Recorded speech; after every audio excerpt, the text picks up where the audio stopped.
Olá pessoal, vamos para o nosso vídeo 6 da nossa aula 1, que está baseado na seção 231 do nosso livro-texto sobre o tema sentenças condicionais e implicativas na lógica formal. Bem, essas sentenças a qual o tema se refere são as sentenças da forma se P, então que. Então você tem duas sentenças simples, a sentença P e a sentença Q, e você cria uma nova sentença da forma se P, então Q.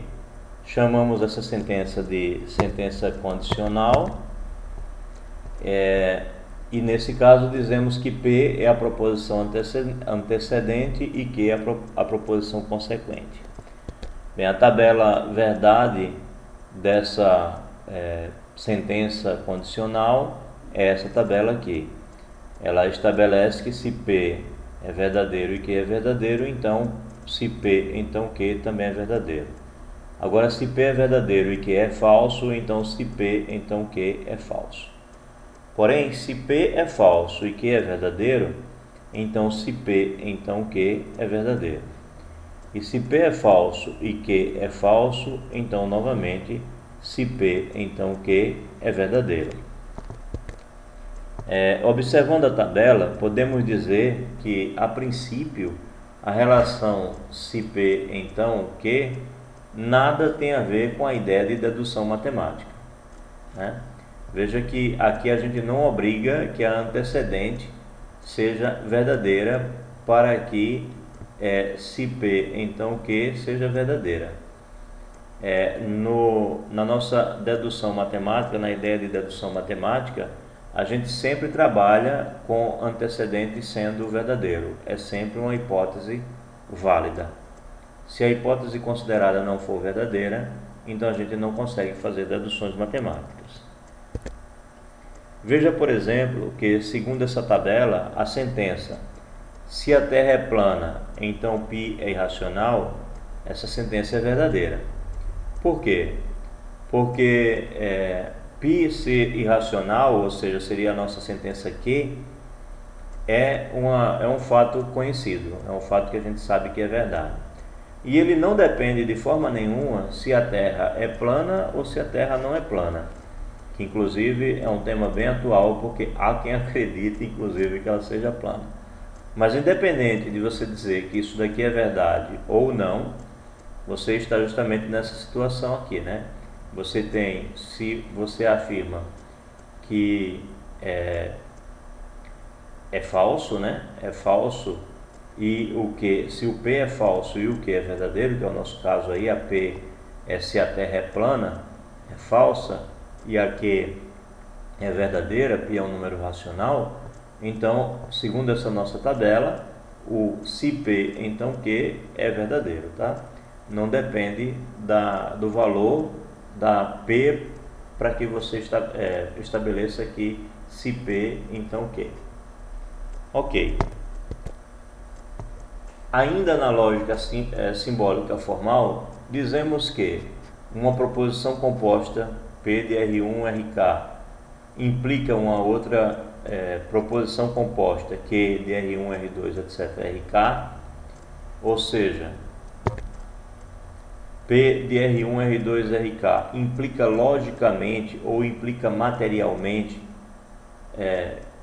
Q de R1, R2, R3, RK, quando todos os valores lógicos da nossa sentença condicional, P, se P, então Q, são verdadeiros, independentemente dos valores lógicos das sentenças simples R1, R2, R3, RK. Bem, veja essa tabela aqui como exemplo, né? Digamos que aqui é a nossa R1, a nossa R2, né? Aqui estão os valores lógicos da P e Q, e aqui estão os valores lógicos da P ou Q, né? Então, para nós, digamos que essa é a nossa R1 e essa é a nossa R2. Ou aqui você pode ver como sendo uma P, se P, então Q. Veja que todos os valores obtidos aqui são verdadeiros. Eles independem do fato de que aqui você tem a variação de valores, né?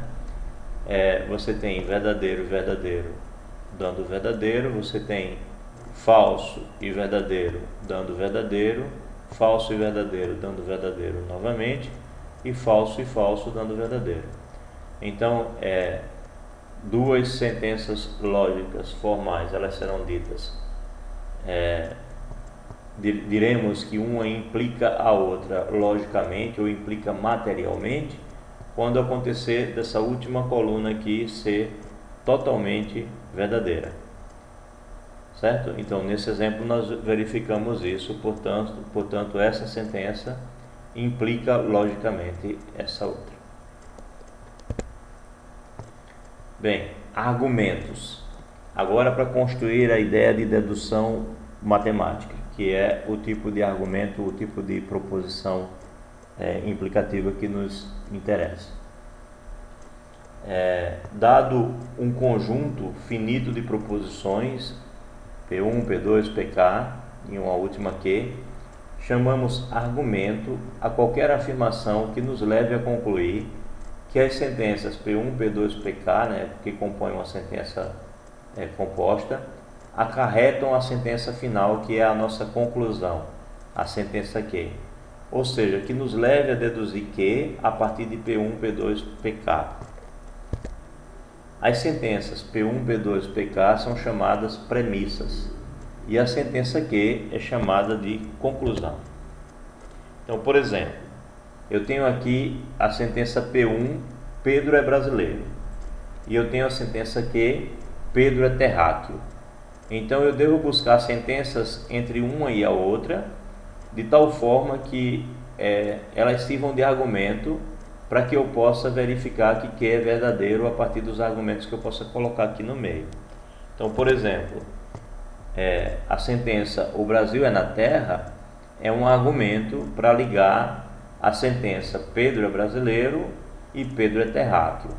Porque se Pedro é brasileiro e o Brasil é na terra, então Pedro é terráqueo.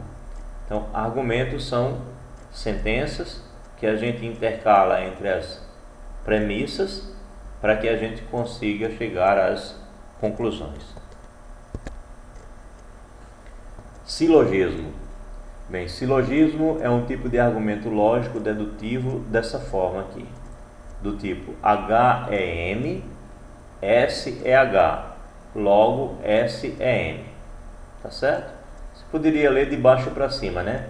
Se S é H e H é M, então S é M, tá? H é M é chamada de premissa maior, ou seja, essa primeira afirmação é chamada de premissa maior. S é H é a premissa menor, essa afirmação aqui, ou o termo do meio. Logo, S é M é a conclusão, essa última sentença é a conclusão. Então temos premissa maior, premissa menor ou termo médio e conclusão, sempre que a gente tem um silogismo. É importante lembrar disso daqui para responder alguns exercícios que possam fazer perguntas sobre essa estrutura. Bem, um exemplo natural, um exemplo clássico, tirado da literatura: todos os homens são mortais. Ora, Sócrates é um homem, logo Sócrates é mortal. Observe que esses termos aqui, que são os termos do meio, eles não aparecem na conclusão, né? É a mesma coisa que aqui. O H desaparece na conclusão, fica só o S e o M, né? Então, logo, Sócrates é mortal. Sócrates é mortal. Você exclui o termo homem aqui e homens, né? Você exclui esses termos intermediários e a sua conclusão fica aqui nessa diagonal. Então, essa é uma característica natural desse tipo de argumentação lógica chamada silogismo.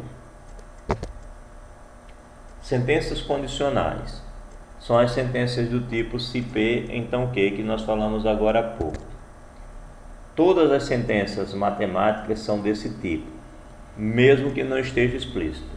Então, qualquer afirmação, qualquer teorema, qualquer corolário, qualquer lema que você já leu até hoje, ele sempre pode ser escrito da forma se, então.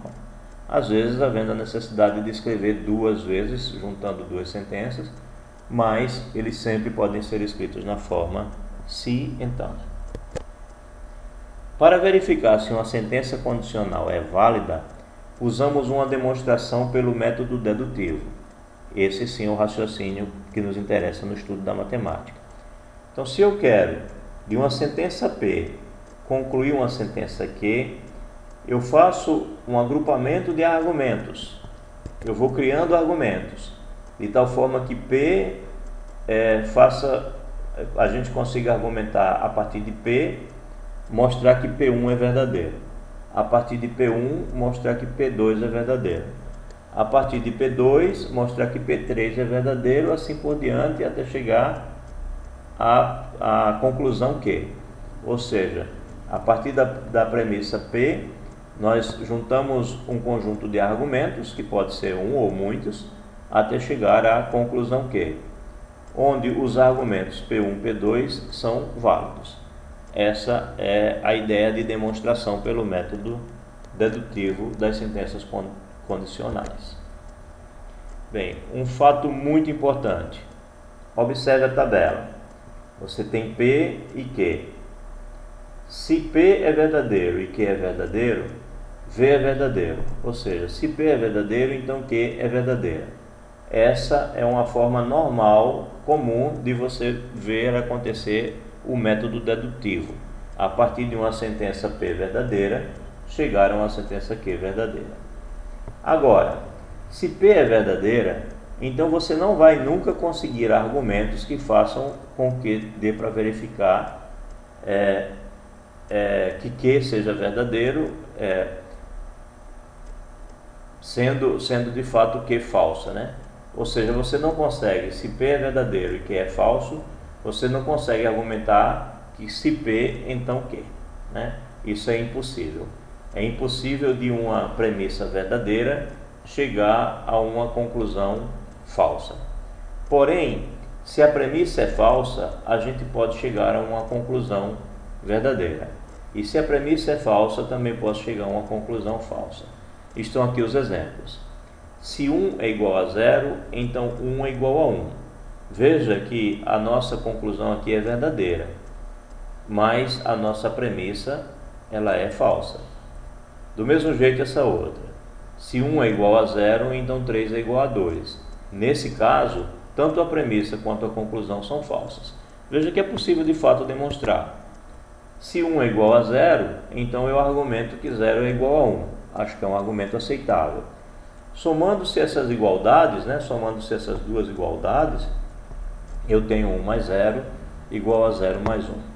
Ora, só que 1 mais 0 é 1 e 0 mais 1 também. Então eu tenho essa igualdade que é verdadeira. Então, partindo de uma premissa falsa, a gente chega a uma conclusão verdadeira. Da mesma forma, se 1 é igual a 0, que é uma premissa falsa, eu vou e somo 2 dos dois lados, eu concluo que 3 é igual a 2, que também é uma premissa falsa. Então, sempre é possível, de uma premissa falsa, chegar a uma conclusão verdadeira, e de uma premissa falsa chegar a uma conclusão falsa. Agora, de uma premissa verdadeira, você só consegue chegar a uma conclusão verdadeira.